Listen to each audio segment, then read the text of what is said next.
Want to know how to sign out from Shortwave? Well, no worries. In this video, I'm going to show you an easy step-by-step guide on how you can do it. It's super simple and under a minute, so let's get straight to it.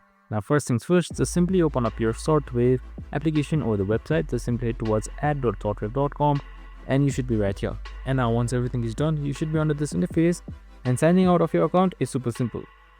So on the top right side, you should be seeing your avatar right here or your profile. You can just simply select that.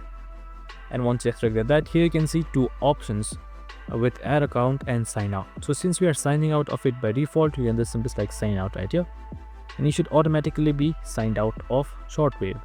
So as you can see right here, you should be under the sign in page by default again, and that's it. Super simple and easy.